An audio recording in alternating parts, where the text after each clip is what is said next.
안녕하세요. 반갑습니다. 정말 반갑습니다. 삶의 맥을 짚어주는 한의사 인다라 한의원 원장 김영삼입니다. 오늘 제가 여러분과 소통하고 싶은 주제는 강골한에 대해서 여러분과 소통을 하고자 합니다. 대체 강골한이란 게 뭔가? 글자를 보면 강골, 그러니까 골을 강하게 하는 약 같은데, 이 강골한이라는 것은 대체 뭔가에 대해서 여러분과 소통하고자 합니다. 일단 이 강골한이라고 하는 것은 뼈를 엄청나게 강화시키는 이 약이라고 할 수가 있는데, 우리 몸은 세포로 되어 있습니다. 여러분이 알다시피 우리 몸은 모든 게 다 세포로 되어 있습니다.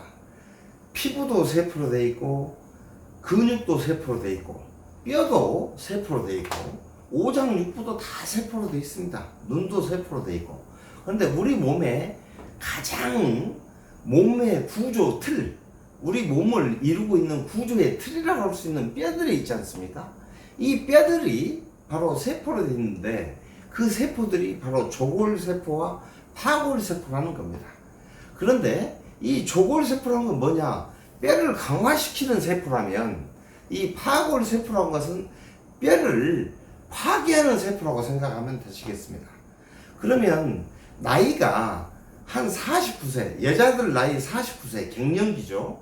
그리고 남자도 이쯤이 남자도 갱년기라고 할 수가 있습니다. 이쯤 이상의 나이가 되면 이 성 호르몬의 변화가 있어가지고 파골세포의 힘이 조금씩 강화되게 됩니다. 그렇게 되면 어떻게 됩니까? 우리 몸을 이루고 있는 중심, 어떤 축이라고 할 수 있는 허리부터 다리, 무릎, 뼈, 모든 뼈들이 약화가 될 수밖에 없게 되어 있습니다. 그럼 이 뼈가 약화가 되면은 우리 오행, 목화토금수 오행이라는 게 있는데, 이 뼈라고 하는 것은 오행상 뼈가 건강하면은 금맥, 기육, 피모, 골 해서 뼈가 건강하면 근육을 생하게 됩니다.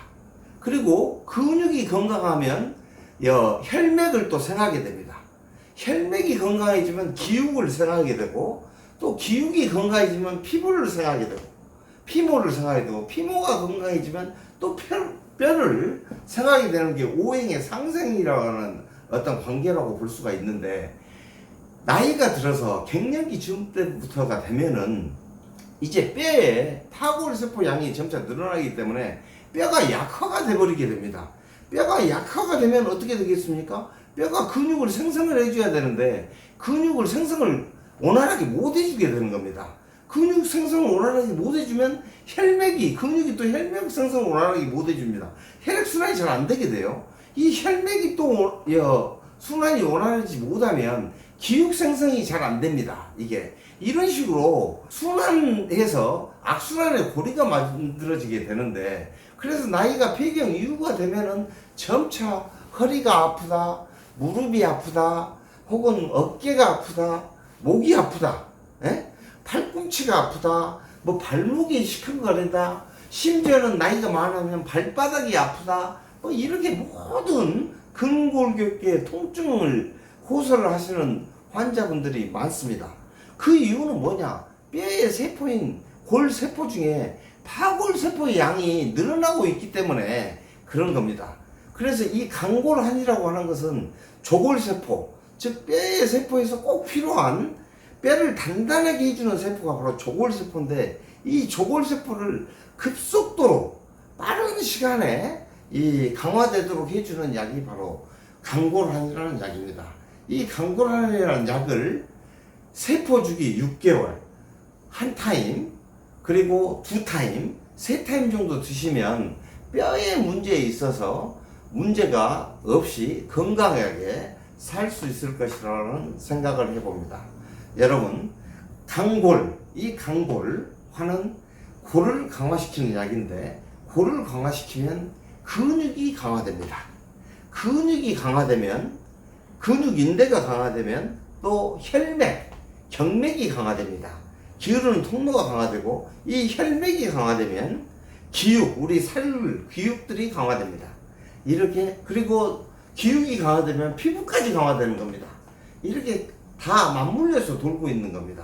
강고란은 대체 그럼 어떤 약으로 구성되어 있는가를 여러분한테 소개를 해드리냐면, 여러분 생녹각이라고 들어보셨을 겁니다. 이 생녹각을 3일간을 하루에 8시간씩 고웁니다. 그 다음에 여러분 굵은 멸치 아시죠? 이 굵은 멸치가 이 강고란에 또 들어가 있습니다. 그리고 뼈에 좋은 홍화씨라는 게 또 들어 있습니다. 그런데 이 뼈에 좋은 약들은 여러분 알다시피 소화가 좀 덜 되게 하는 성질이 좀 있을 수 있습니다. 첼분지제가 원래 소화가 덜 되지 않겠습니까? 이치적으로. 그래서 소화를 좀 잘 되게 하는 약이 추가가 되어 있는 게 강고란입니다. 그럼에도 불구하고 태어날 때부터 소화기가 약하게 태어난 사람들은 이 강고란을 먹었을 때 소화가 좀 안 되는 느낌이 있다고 토로할 수가 있습니다. 그럴 경우에는 소화에 도움을 주는 약과 같이, 소화제와 같이 병행해서 드시면 강고래 효과도 보면서 소화에도 지장 없이 소기의 목적을 달성할 수 있게 될 것입니다. 자, 오늘은 여러분에게 강고란에 대해서 설명해 드리고 소개해 드리는 시간이었습니다. 감사합니다.